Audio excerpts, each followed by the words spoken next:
Então vamos continuar no Evangelho segundo João, hein? A gente tinha parado no capítulo 5. Hoje a gente chega no capítulo 6. O capítulo 6 ele é um capítulo extremamente diferente, hein, em relação aos outros evangelhos. Não o capítulo inteiro, mas principalmente quando ele fala Jesus que ele é o pão do céu, né? Porque ele dá umas afirmações que para o povo daquela época, e talvez também para a gente, para quem não está muito esclarecido em relação à palavra, fica muito complicado a entender, hein? Porque ele fala, na verdade, é uma como que a gente um preâmbulo à ceia, hein? Ele está sabendo que vai ter algum dos discípulos que vai o trair. A gente vai ver tudo isso, hein? Mas é para dar um pouquinho o foco do capítulo. Ele já está encenando a ceia, né? Essa última ceia que ele vai ter. E depois também a ceia que a gente vai sempre fazer em lembrança, hein, a Jesus. Então, aqui ele não, o João, como a gente tinha falado, ele não enfatiza muito os milagres, hein? É João 6. João, o Evangelho. O Evangelho de João.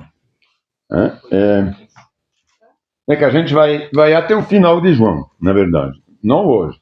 Mas eu quero que a gente possa passar o Evangelho de João de cabo a rabo.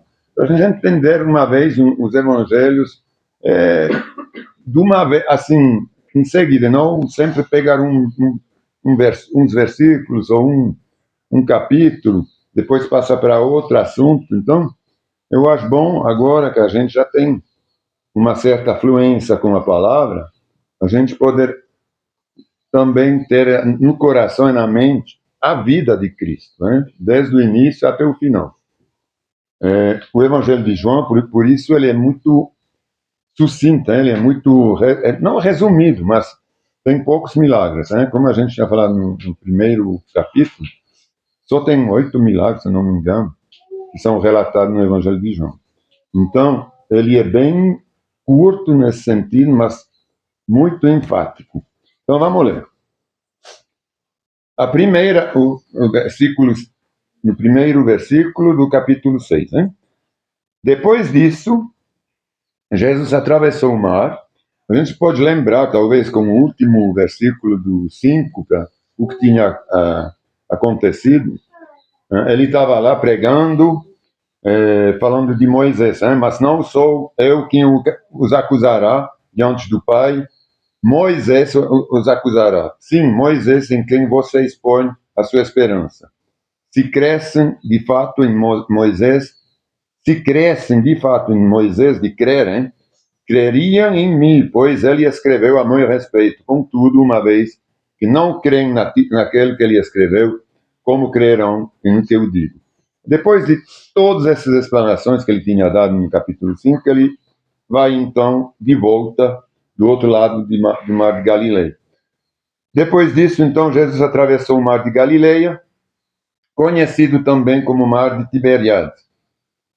Uma grande multidão o seguia por toda parte, pois tinha visto os sinais, os milagres, né, que ele havia realizado ao curar os enfermos.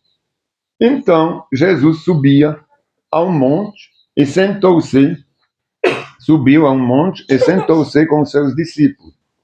Era quase tempo da festa judaica da Páscoa.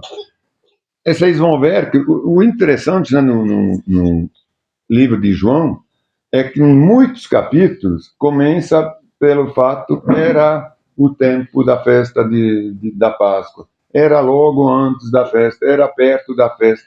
Então parece que o Evangelho não é assim, mas parece que quando a gente lê ele, de cabo a rabo, que ele ocorreu em cima de 15 dias.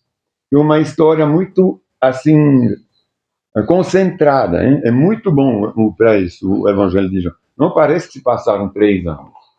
Porque o fato, como ele ele é narrado, ele é muito resumido, assim, é muito forte. Então parece que a gente mergulha nos fatos junto com Jesus. É muito bom. Então, era quase tempo da festa judaica da Páscoa. Jesus logo viu uma grande multidão que vinha ao seu encontro. Voltando-se para Filipe, perguntou: onde podemos comprar pão para alimentar toda essa gente? Ele disse isso para pôr Filipe à prova, pois já sabia o que ia fazer. Filipe respondeu: mesmo que trabalhássemos vários meses, não teríamos dinheiro suficiente para alimentar a todos. Aqui, em algumas traduções, está escrito: mesmo que tivéssemos 200 dracmas, a gente não teria suficiente para alimentar todo mundo. 200 dracmas seriam 200 dias de trabalho. Então, o que corresponde realmente a vários meses, né? Era mais de meio ano. Imagine, com uma dracma ou denário, eles compravam mais de um pão, hein? Então, imagine quantos pão com uma jornada de trabalho você podia comprar. Certamente vários, hein? Mas mesmo assim, óbvio, eram, na verdade, quando ele respondeu a todos, a gente vê em Lucas, a gente pode até ler, está em Lucas 9, 12 a 17, eu vou ler. Porque lá, em Lucas, ele fala do número de pessoas que tem. 9 a 17, 12 a 17. Exatamente. Temos apenas 5 pães e 2 peixes, responderam. Ou o Senhor espera, ou como o atrevimento, ou o Senhor espera que compremos comida para todo esse povo. Entendeu? Havia ali cerca de 5.000 homens. Então, 5.000 homens, na verdade, não são 5.000 pessoas. São 5.000 homens. Então, os homens tinham mulher, tinha família, tinha criança. Então, tinha certamente entre 15 e 25.000 pessoas lá, hein? Agora, tem gente que fala, você vê como tinha muita gente que cria em Jesus, mas a gente vai ver que essas 20.000 pessoas, na verdade, elas estavam lá muito mais por causa dos milagres que ele fazia. Jesus, ele fez milagre por causa disso mesmo, para atrair, demonstrar para todo mundo que ele era Cristo, o Messias, que era esperado, que foi anunciado em toda a lei, em todo o Antigo Testamento pelos profetas, começando já em Moisés, até o final. Tem profetas messiânicos no decorrer de todo o Antigo Testamento. Então, ele fez esse milagre para realmente mostrar que era ele o Messias. Ele mesmo o afirmou, que a gente viu já, hein? Que ele era o Messias. Só que aí ficou muito só em cima dos milagres. Aí o povo, ele mesmo vai falar isso. O pessoal via só por causa dos milagres. Voltando-se para Filipe, perguntou: onde podemos comprar pão para alimentar toda essa gente? Disse isso para pôr Filipe à prova, pois já sabia o que ia fazer. Filipe respondeu: mesmo que trabalhássemos vários meses, não teríamos dinheiro suficiente para alimentar a todos. Então, um dos seus discípulos, João André, irmão do Pedro, falou: aqui está um rapaz com 5 pães de cevadas e 2 peixes. Mas o que adianta isso para tanta gente? Aí Jesus respondeu: diga ao povo se sentar. Aí todo mundo se sente por aí. Todos se sentaram na grama que cobria o monte. Só os homens eram cerca de 5.000. Aqui também está escrito. Só os homens eram cerca de 5.000. Então Jesus tomou os pães, agradeceu a Deus e os repartiu entre o povo. E em seguida fez o mesmo com os peixes. E todos comeram à vontade. Então, o fato dele pegar os pães, eles já se multiplicaram. Em outros evangelhos está escrito que eles enchiam grandes cestas, muitas cestas de pão. Hein? Então, o pessoal não via o milagre, ele acontece sem a gente perceber. Você vê que aqui ninguém ficou assim impressionado. Não, de repente tinha para todo mundo. Pronto. É como quando ele multiplicou o vinho, de repente tem para todo mundo. Isso aqui é maravilhoso. É como quando ele cura alguém, Não tem contorção. Peraí, o milagre está chegando, a cura. Estou sentindo um calor tremendo. Pode até sentir umas coisas, mas não tem. Porque tem muita gente que vão fazendo encenação no teatro. Que estão pulando, estou com o Espírito Santo. Entendeu? Isso aqui não existe. Você não vê na palavra nunca, só quando é do demônio. Deus não é Deus de gritaria. Não. Maria. Exatamente. Tudo está na paz. Agora, é só quando é do demônio que os caras pulam, gritam. Agora, quando é milagre de Deus, não. Tudo acontece tranquilamente, sem nem perceber. Então, peraí, a gente estava... Aí no 10. Jesus respondeu: diga ao povo que se sente. Todos se sentaram na grama que cobria o monte. Só os homens eram cerca de 5.000. Então Jesus tomou os pães, agradeceu a Deus e os repartiu entre o povo. Vocês veem a encenação da ceia aqui já? Ele já está fazendo isso tudo. Não tem um milagre que é feito por acaso, por Jesus. Quando ele multiplica os pães, ele já está pensando o que vai acontecer, né? Que é a ceia. O pão aqui, a gente vai ver no mesmo capítulo, aqui o pão que é pão. E depois ele vai falar que ele é o pão. Então, ele faz essa relação praticamente no mesmo dia, tá? Na mesma hora. As pessoas vão se lembrar que ele multiplicou o pão para ele depois poder falar: não, peraí, vocês comeram pão.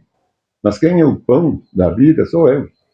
Vocês têm que comer de mim. É isso que eles não entenderam. Aí começou... Esse capítulo 6, ele quase é um divisor de águas entre os que seguiam Jesus pelos milagres e os que depois continuaram a segui-lo pela salvação, e não porque eles eram rassasiados da fome ou por alguma coisa, ou curados de alguma doença, mas não pela salvação, pela vida, pelo lado espiritual, e não pelo lado carnal. Porque um milagre, uma cura, pão, comida, é tudo carnal. Quando eu sinto uma dor, ou está me faltando eu sou paralítico, isso aqui vem na carne, não é espiritual. Pode ser espiritual, a origem, mas eu sinto na carne. A fome também. Agora, a salvação não. Né? Faz parte da fé. Tem que crer, como ele sempre fala. Quem crê em mim, quem crê em meu Pai, quem me enviou, terá a vida. Eu sou o pão, eu sou a água que jorra, né? Que é a água da vida. Vamos ver. Agora, depois que todos comeram à vontade, o 12, depois que todos estavam satisfeitos, Jesus disse aos seus discípulos: agora juntam os pedaços que sobraram para que nada se desperdice. Eles juntaram o que restou e encheram 12 cestos com as sobras. Vê aqui como ele dá importância ao milagre que ele fez, ao sinal, a multiplicação do pão. Porque ele poderia falar: não, deixe, depois eu multiplico mais. Ele fala: não, juntos, vão dar para quem precisa. Certamente tinha muitas comunidades por aí, não sei lá, gente que precisava, né, na família dele, sei lá. Ele não fala: não, depois eu multiplico mais. Então, tem muita gente que pensa: não, Jesus é tudo poderoso, ele vai fazer isso para mim, ele vai multiplicar. Não, mas porque lá ele multiplicou, porque tinha uma multidão. Em outros lugares está escrito, havia já 3 dias, ou sei lá quanto tempo que eles seguiam ele de um lado para outro do lago, né? Porque eles não viam ele, rapaz, ele ia buscar ele. Por quê? Óbvio. Imagina, você vai num lugar onde tem alguém que começa a multiplicar pão, a dar peixe, a dar as coisas, você fala: não vou seguir. Daqui a pouco ele vai me dar, sei lá o quê, não é? Então, esse aqui é o cara mesmo, não é o cara que vai te dar. Então ele seguia mais por causa da carne, e não do lado espiritual. Isso Jesus se deu conta, daqui a pouco a gente vai ver isso. Agora juntam os pedaços que sobraram para que nada se desperdice. Eles juntaram o que restou e encheram 12 cestos com as sobras. Quando o povo viu o povo viu Jesus fazer esse sinal, exclamou: sem dúvida, ele é o profeta que haverá de vir ao mundo. Através dos milagres, reconhecendo que ele era o Messias, através dos milagres. Jesus sabia, sem dúvida, ele é o que havia de vir ao mundo. Jesus sabia que pretendiam obrigá-lo a ser rei, o rei deles, de modo que se retirou sozinho para o monte. O que aconteceu? O povo ficou tão encantado, hein? Ele como um representante político. Exatamente. Eles queriam fazer dele o rei. Não, a gente quer, você vai ser nosso rei. Obriga. Não, você tem que ser nosso rei. Porque você pode nos suprir tudo que a gente precisa. É só você fazer assim, a gente tem o que a gente quer. Precisa, não precisa mais trabalhar, não precisa nada. Você vai curar a gente das doenças. Então a gente quer que você seja nosso rei. Então já desvia já o lado político, como falou o Wagner. Aí o que ele fez? Quando ele viu que era por causa dos milagres que eles o seguiam, aí ele falou: não, peraí, eu vou me retirar agora, vou sumir daqui. É por isso que a gente vê também em vários lugares, ele não fala assim: não fala para ninguém que eu te curei. Não vai falar para ninguém que você recebeu a cura. Senão vai falar. Claro que o pessoal falava, mas ele, em vários lugares, a gente vê depois do milagre, ele fala: não, você não vai falar, fica quieto. Então, porque ele não queria que seja divulgado esse lado milagroso, exatamente como o João. O João, de 30 e poucos milagres, não me lembro quantos foram, ele está falando aqui nesse evangelho só de 8. Então, ele quer enfatizar realmente o lado divino de Deus, o lado espiritual da salvação, e não o lado, Jesus, Deus pode tirar tudo. Não, ele pode. A primeira coisa é que ele quer que a gente o adore, é que a gente seja salvo. Essa aqui é o fundamental. O resto ele pode, mas não é fundamental. Ao entardecer, os discípulos de Jesus desceram à praia. Já ficou tarde, Jesus não desceu do monte, né? Lembra que ele foi sozinho para o monte, ele se retirou para não ser levado lá pelo povo e adorado por causa dos milagres. Jesus desceu, ao entardecer, os discípulos de Jesus desceram à praia. Entraram no barco e atravessaram de volta em direção de Cafarnaum. Quando escureceu, porém, Jesus ainda não tinha vindo se encontrar com eles. E logo um vento forte veio sobre eles. E o mar ficou muito agitado. Depois de remar 5 ou 6 quilômetros, no texto original são estádios. Um estádio é 200 metros. Então, seriam o que equivale a 5 ou 6 quilômetros. De repente, viram Jesus caminhando sobre o mar, em direção ao barco. Aí, ficaram aterrorizados. Mas ele lhes disse, Jesus, sou eu, não tenho medo. Eles o receberam no barco e logo em seguida chegaram a seu destino. Agora eu queria ler em Pedro a mesma passagem, são só 5 versículos, mas é muito bom ler lá, porque aqui é muito resumido. O João ele resumiu muito, né? Ficaram aterrorizados, mas depois entrou no barco e tchau. A gente chegaram no destino. É muito interessante de ver, porque lá tem um episódio com Pedro, em Mateus, não em Pedro, né? No 14, 27. A gente vai ler em Mateus 14, 27.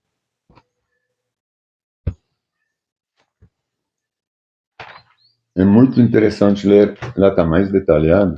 Mateus e o Marcos, eles enfatizaram muito os milagres. Então, eles foram muito em detalhe em cada milagre. Então, 14, 27 até o 32, 3. Mateus 14, 26. Imediatamente, porém, Jesus lhes disse: não tenho medo, coragem, sou eu. Então Pedro gritou: se é realmente o Senhor, ordeno que eu vá caminhando sobre as águas até onde está. É o Pedro.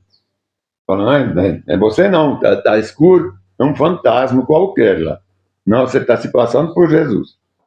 Então, ele fala a Jesus, venha, respondeu Jesus. Então Pedro desceu do barco e caminhou sobre as águas em direção a Jesus.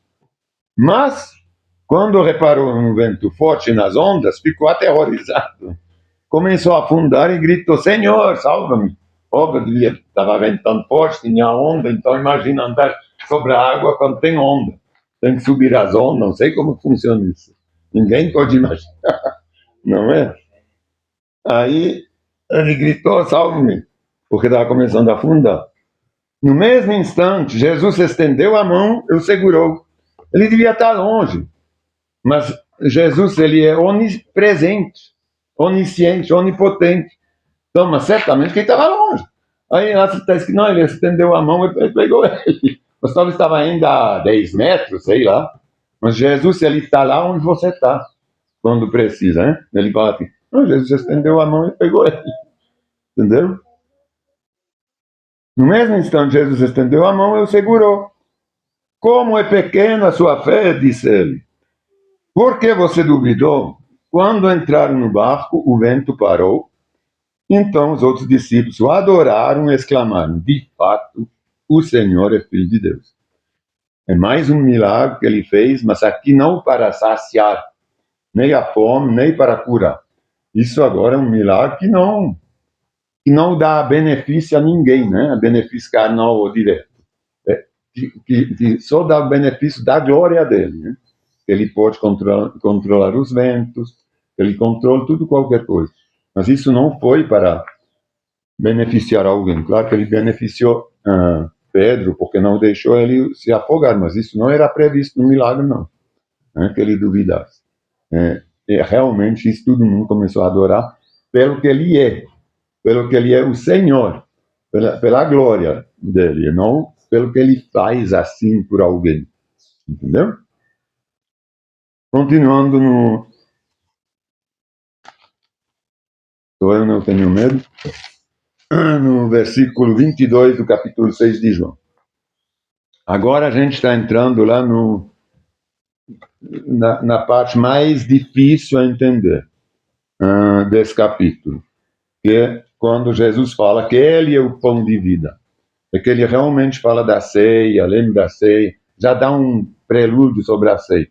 Isso realmente é difícil até para a gente hoje, né? Tem que ter realmente uma visão bem global, sinótico da Escritura. Por isso eu queria ler também 5 versículos em Isaías 53, antes de começar a ler essa parte do capítulo 6, para a gente entender por que ele fala essas coisas, é que eles já deviam, eles criam no Antigo Testamento, na lei, mas eles não queriam crer nele, apesar de tudo isso ter sido anunciado já. Vamos ler em Isaías, capítulo 53, o versículo 1 a 3. Eu vou pegar aqui.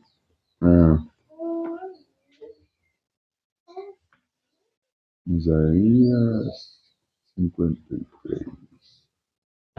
Aqui, apertar aqui.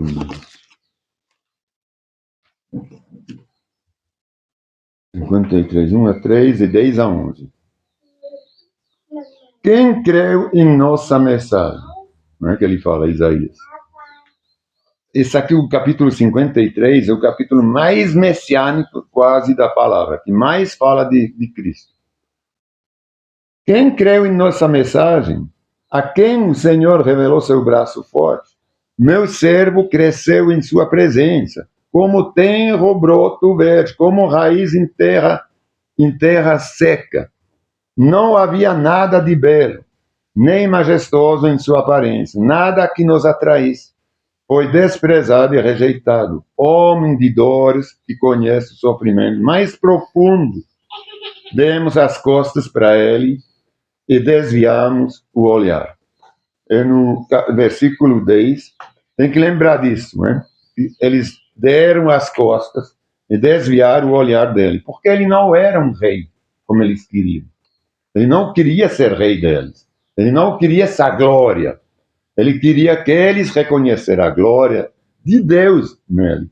eles reconhecessem Deus nele, e não um rei que desceu do céu, mas que eles reconhecessem o poder de Deus, do Pai. Ele fala, eu não posso fazer nada sem que o Pai, o quer. Aí, no 10 e 11, 2 versículos. Fazia parte do plano do Senhor esmagá-lo e causar-lhe dor. Quando, porém, sua vida foi entregue como oferta pelo pecado, ele terá muitos descendentes e terá vida longa. O plano do Senhor prosperará em suas mãos, que é o ressuscitar, hein? Uma vez que ele foi morto. Quando ele vir tudo que resultar da sua angústia, ficará satisfeito. E por causa de tudo que meu servo justo passou, ele fará que muitos, e não todos, sejam considerados justos, pois levará sobre si os pecados desses muitos. E lhe darei as honras de um soldado vitorioso. Então, vamos lembrar desses textos, hein? Que ele veio como sendo Deus, e não como sendo um rei humano, certo? Mas são representantes de Deus, como Deus mesmo. No dia, então, versículo 22 do capítulo 6 de João. No dia seguinte, a multidão que tinha ficado do outro lado do mar viu que os discípulos haviam pegado o único barco dali, e que Jesus não foram com eles. Vocês lembram que ele estava lá no monte, eles saíram de barco, ele veio a pé no barco, então ele não tinha pego o barco. Alguns barcos de Tiberíades se aproximaram do lugar onde o povo tinha comido os pães, depois que o Senhor os abençoou. Quando a multidão viu que nem Jesus e nem os discípulos estavam ali, todos entraram nos barcos e atravessaram para Cafarnaum, a fim de procurá-lo. Você vê como ele estava sempre atrás dele? Onde ele ia, esse povo não ia nem comer, não se preocupava mais com a vida, não. Era só ir atrás de Jesus, para ver qual o milagre que ele ia lhes dar. Encontraram do outro lado do mar. Eles perguntaram, Rabi, mestre, quando o Senhor chegou aqui? Jesus respondeu, veja bem agora, eu lhes digo a verdade, vocês querem estar comigo não porque entenderam os milagres, vocês não entenderam os milagres, mas porque lhe dei alimento. Que coisa triste, hein? Por interesse puro. Por interesse puro. Mas por quê? Não porque ele dê alimento, mas porque ele dê alimento. Não se preocupam tanto com as coisas que se estragam, com o alimento, como a comida, mas usam suas energias buscando o alimento que permanece para a vida eterna, o espiritual, o alimento da alma, né? O que eu tenho que fazer para ter a vida eterna? Da onde que eu tenho que me nutrir? Qual é a fonte que eu tenho que beber, comer? O qual o Filho do Homem pode lhes dar, que é o alimento da vida eterna. Pois Deus, o Pai, colocou em mim, que é o Senhor Jesus, seu selo de aprovação, que é o Espírito Santo. A gente sabe que o selo da aprovação é o Espírito Santo. É isso que eles têm que enxergar em Jesus. Esse alimento, que é o Espírito Santo, que eles também podem ter. Todos nós podemos ter esse alimento através de Jesus. Mas tem que ter Jesus em primeiro, e depois o Pai nos envia o Espírito Santo. Não é assim que funciona. A gente tem que se converter. Nós também, aí eles falam, nós também queremos realizar as obras de Deus. Disseram eles. O que devemos fazer, então? Jesus lhes diz, esta é a única obra, veja bem, a única obra que Deus quer de vocês. Creiam naquele que ele enviou.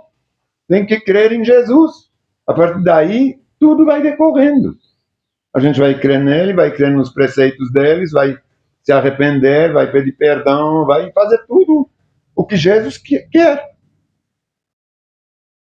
Então responderam, se desejas que creamos no Senhor, como o ser humano é falso, hein? Ele não sabe o que ele quer. Antes eles queriam eles como rei, não foi? Aí antes falavam, não, você é o profeta, o Messias que Deus enviou. A gente está reconhecendo isso em você. Porque você consegue multiplicar pão, você fazer tudo, tipo de coisa. Aí, agora eles falam, responde, se deseja que creiamos no Senhor, com esse minúsculo, não viam ele, mas com Deus, hein?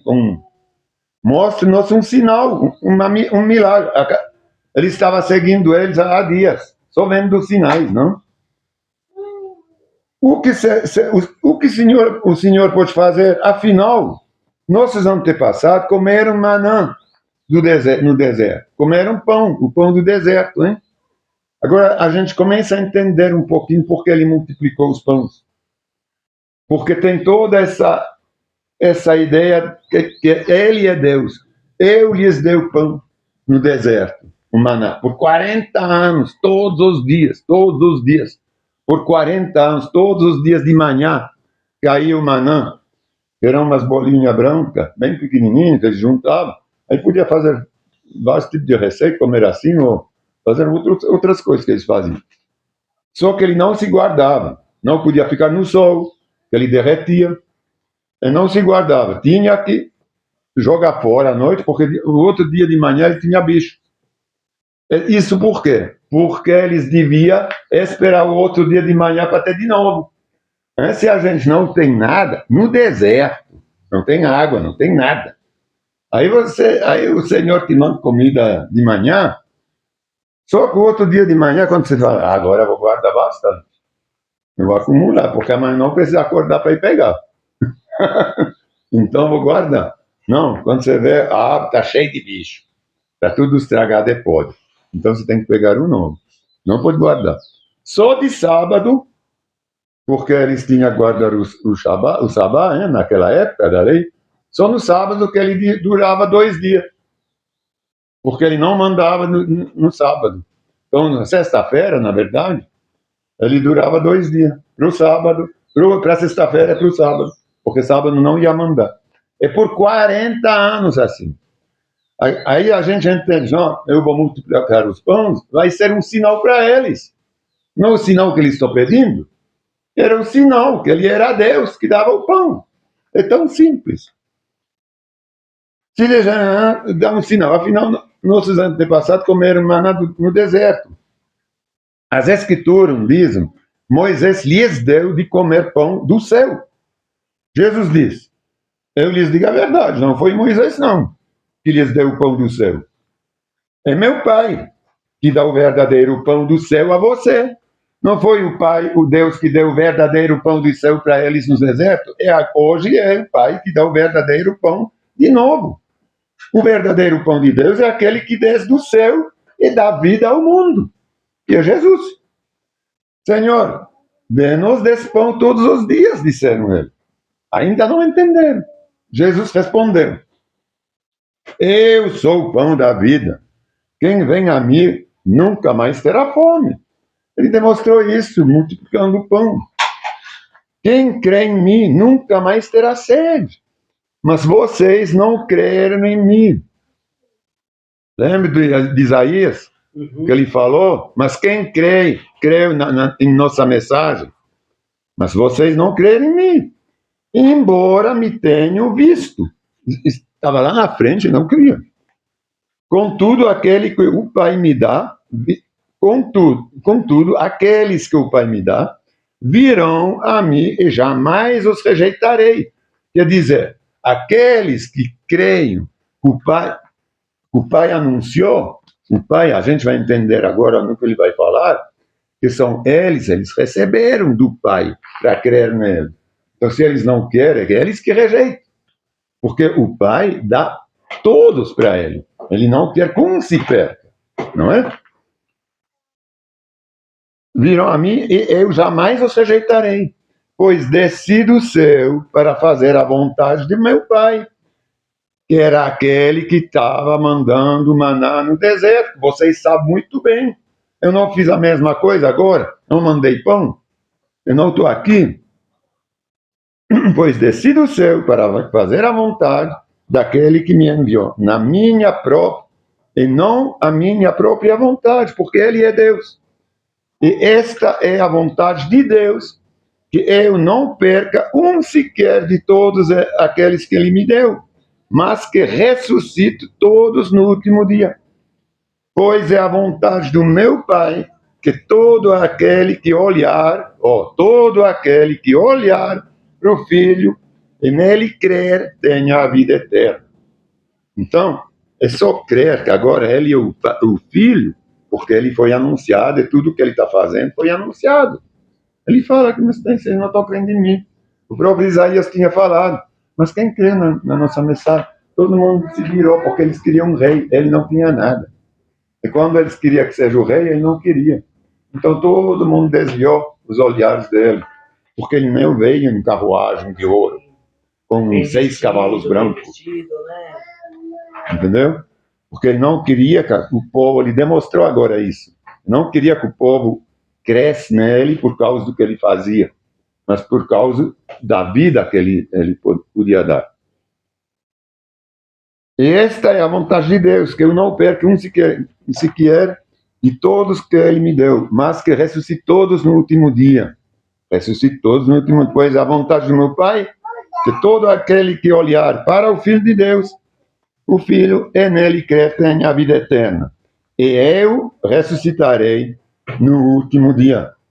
Então os judeus começaram a criticá-lo, a desviar o olhar. Pois ele havia afirmado: eu sou o pão que desceu do céu, eu sou o maná. Diziam: este não é Jesus, filho de José? Que ele não tinha ido lá no Nazaré, lá perto, já no Samaritano, perto da Samaria. Eles falaram: não, mas no nosso próprio lar, a gente não consegue fazer milagre porque ninguém crê na gente.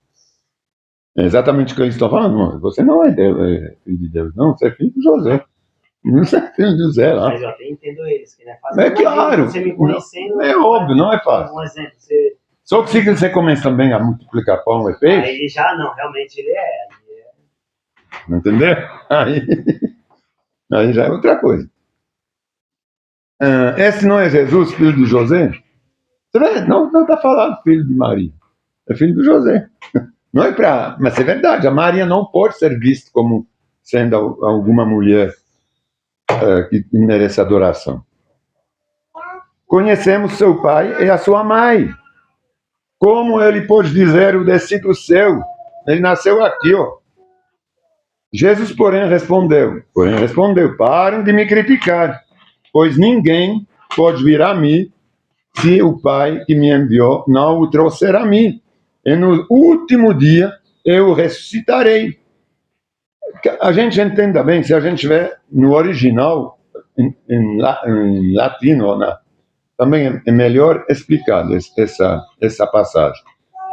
Dá para entender que ninguém pode vir a ele através do Pai, porque ele foi anunciado. Se você não crê no Pai, no que ele falou no Antigo Testamento, na Antiga Aliança, vocês não vão vir a mim.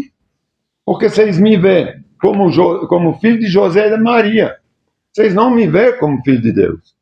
Porque vocês não creem no meu Pai. Vocês não creem o que estava escrito lá. Porque se vocês crescem exatamente o que eu li em Isaías, não teria dúvida nenhuma. Pronto, vocês seriam salvos. Agora tem muitos que falam: não, você vê, tem que ser o Pai que escolhe tal, é que manda para Jesus. Aí essa aqui está salvo. Não, isso não faz sentido. Porque logo antes ele já falou: todos que olham para mim serão salvos, vem em mim, o Filho de Deus, serão salvos. Então, é óbvio, é claro, que todos que se convertem, todos, sem exceção, ele não quer que um se perca. Quando ele fala dentro desses que foram enviados pelo Pai, é esses que creram no Pai, através dos profetas, porque senão os profetas teriam vindo por nada. Para quê? 2.000 anos, 2.000 anos de história, de profecias, se é para não crer. Ele já veio anunciando. Não é? Então ele fala: não, se vocês não crerem, então vocês não creem no meu Pai, vocês não foram enviados. É lógico, vocês não creem, então não vão crer em mim agora. Desculpa. Jesus, porém, respondeu: Tem mais água? Vamos ver, acho que não. Como dizem as Escrituras, todos eles serão ensinados por Deus. O que aconteceu nas profecias. Todo aquele que ouve o Pai, aprende dele e vem a mim. Como é simples para entender, ele falava isso para eles. Todos que aprenderam através dos profetas, sabem e vêm a mim. Não que alguém tenha visto o Pai, somente eu, que fui enviado por Deus, o vi. Eu lhes digo a verdade. Quem crê tem a vida eterna. Sim, eu sou o pão da vida. Seus antepassados comeram maná no deserto, mas morreram. Não é?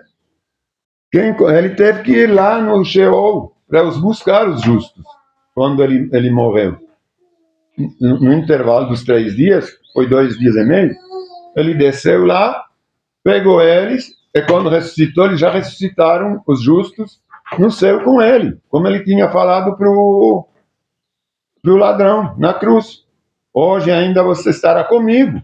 Ele não falou para ele, você vai no Sheol hoje, depois, no juízo final, eu vou buscar você. Não, ele achou ele justo. Ele falou, não, você já vai estar. Os justos já estão lá com ele.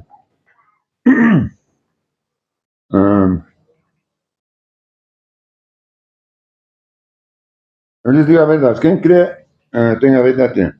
Se eu sou o pão da vida, 49, seus antepassados comeram maná no deserto, mas morreram. Quem comer o pão do céu, no entanto, jamais morrerá. Eu sou o pão vivo, agora vivo, é a vida que desceu do céu. Quem comer deste pão viverá para sempre. E este pão que eu oferecerei para que este pão que eu oferecerei para que o mundo viva é a minha carne. Ele está falando da crucificação, né? Que ele ia oferecer a carne dele. Ele compara o pão de vida que era o maná do deserto, que fazia viver eles por 40 anos. Mas é claro que é difícil entender, porque ele fala de um jeito, né? Essa minha carne que eu vou oferecer, mas eles não podiam saber. Ele não falou, vou ser crucificado, mas quem falou, quando a gente leu Isaías 53, ele fala que o carneiro foi levado lá, que todos foram comer na ceia, na Páscoa, eles comiam o carneiro. Então ele compara a sua carne da salvação ao carneiro, como oferendo, como sacrifício. Então, para quem tem a escritura na cabeça, ele podia entender que ele era o sacrifício, o cordeiro, não é? Então os judeus começaram a discutir entre si a respeito do que ele queria dizer. Como pode esse homem nos dar sua carne para comer? Perguntavam. Que ignorância, hein? Então Jesus disse novamente, eu lhes digo a verdade, se vocês não comeram a carne do Filho do Homem e não beberam o seu sangue, que é o vinho da ceia, não terão a vida em si mesmo. Mas quem coma a minha carne e bebe o meu sangue terá a vida eterna, e eu o ressuscitarei no último dia. Pois a minha carne é a verdadeira comida e o meu sangue é a verdadeira bebida. Agora, é muito complicado isso para um judeu, né? Que não podia beber sangue. Imagina que eles matavam os animais kosher, porque dentro do sangue tem a vida. Então, é por isso mesmo que o sangue é a vida. Então, eles podiam entender, mas é complicado, segundo a lei, do jeito que ele fala, porque eles têm que beber sangue. Mas se dá tudo o que ele falou, dá para pensar que o sangue, ele é o sangue da vida. Ele vai se sacrificar, Isaías e muitos outros falaram tudo isso. Então, era tão fácil para eles entender. Se a gente fosse judeu, todos os judeus recebiam o ensino profético da Torá. Naquela época de Jesus, a Torá já era constituída inteira. Não era só o Pentateuco de Moisés. Era a Torá até o final do Antigo Testamento. Então, eles tinham esse ensinamento do início até o fim da lei, até o nascimento de Jesus. Então era para eles entender. Só que já estava lá escrito que eles iam o rejeitar. Quem come a minha carne e bebe meu sangue permanece em mim, eu nele.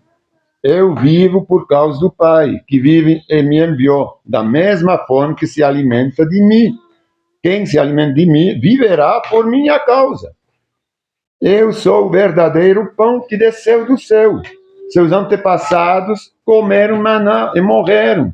Quem comer este pão não morrerá, mas viverá para sempre. Então, quem realmente agora se entrega a Jesus, recebe, através do sangue que ele derramou na cruz, a vida eterna. É assim que a gente come e bebe o sangue, hein? Ele disse essas coisas quando ensinava na sinagoga de Cafarnaum. Vejam a quem ele disse isso, não ao povão. Ele estava dizendo isso aos judeus, aos sábios, na sinagoga, aos doutores da lei, da antiga aliança, do Antigo Testamento. Então, eles deviam entender. Por isso, eles rejeitaram porque quiseram.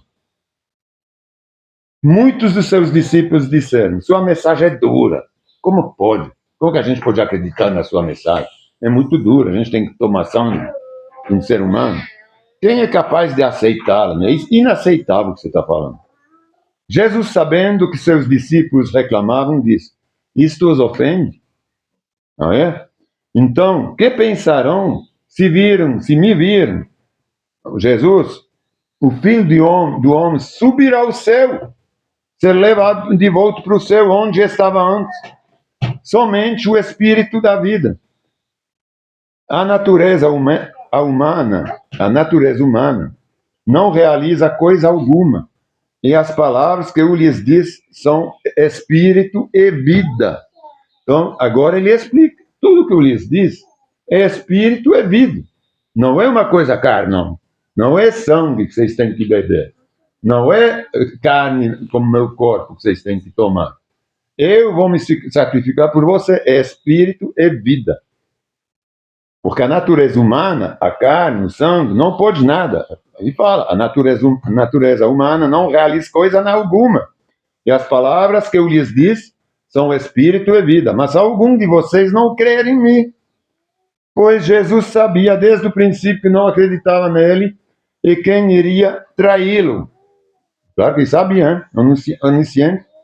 E acrescentou, por isso eu disse que ninguém pode vir a mim a menos que o Pai o dê a mim. Como a gente viu aqui. Eles haviam de acreditar no Pai para que acreditassem no Filho. Nesse momento, muitos de seus discípulos se afastaram dele e o abandonaram. Tinha 5.000 homens, hein? Umas 15 a 25 mil pessoas. 20 mil pessoas, vai, no total. Aqui eles falam que até os discípulos, todos o abandonaram. Porque se até os discípulos o abandonaram, imagina os outros que eram debaixo da lei. Então Jesus se voltou para os 12 que ele tinha chamado. Vocês também vão embora, então? Pode ir, vocês também vão embora. Todo mundo me abandona aqui. Ninguém mais quer ficar comigo. E somos nós. Ele está perguntando para a gente. A gente vai embora também? A gente vai acreditar neles ou não? Nele? Ou a gente vai embora também? Simão Pedro respondeu. É o Pedro, não é Simão Pedro? Senhor, para quem iremos? O Senhor tem a palavra da vida eterna. Explicou até agora. Nós cremos e sabemos que o Senhor é o Santo de Deus, é o Cristo, o Messias. Então era claro. Então Jesus disse, eu escolhi vocês 12, mas um de vocês é um diabo. Ele se referia a Judas, filho de Simão Iscariote, um dos 12 que mais tarde o trairia. De novo, ele faz referência à ceia. Aonde que ele traiu o Judas? Na ceia, hein? Na ceia ele falou para o Judas, vai, faz logo o que você tem de fazer. Vai lá. Então foi na ceia. Então todo esse capítulo 6, desde na verdade, do início, que é a multiplicação dos pães, é relacionado justamente ao pão do céu, ao maná do deserto. Então, realmente é um capítulo que é um divisor de águas, né? Ele divide lá as pessoas, ele fala, não quero ser seu rei pelos milagres. Eu quero que você me reconheça como sendo Deus, e não pelo que eu fiz para vocês, mas pelo que eu sou. É pelo que eu posso dar no futuro. Eu posso lhe dar a vida, e não agora alguma coisa. Então isso é muito importante que a gente entenda que Jesus, ele começou a fazer os milagres para realmente ser visto e ser conhecido como sendo Deus, mas para poder passar uma mensagem, que é a mensagem das boas novas do Evangelho. E quando a gente... isso é verdade até hoje, porque a maioria das pessoas, elas se convertem e se entregam a Jesus, muda de vida por causa de quê? Dos milagres. A gente tem um exemplo, todo mundo, eu me lembro que o primeiro milagre que eu vi dos meus olhos era quando uma menina tinha uma perna mais curta que a outra. Não, e que a gente orou, era eu, mais umas 2, 3 pessoas, a gente orou em cima das pernas da menina, essa perna cresceu, mas uma menina de 6 anos, 5, 6 anos. Ela estava há anos já, não é coisa fingida como a gente vê na televisão hoje, às vezes, né, que o pessoal cresce o braço, um dedo, sei lá, tá cheio de coisa, quase de ilusão.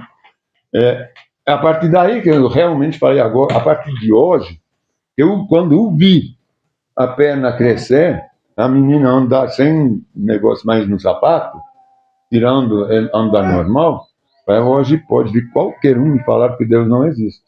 E nunca mais eu vou renegar a Deus. Não é possível, porque eu sei que Deus existe. Então, Jesus, ele fez isso com eles.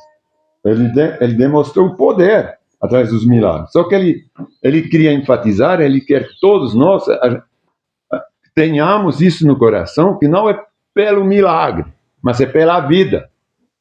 É isso que ele está falando aqui.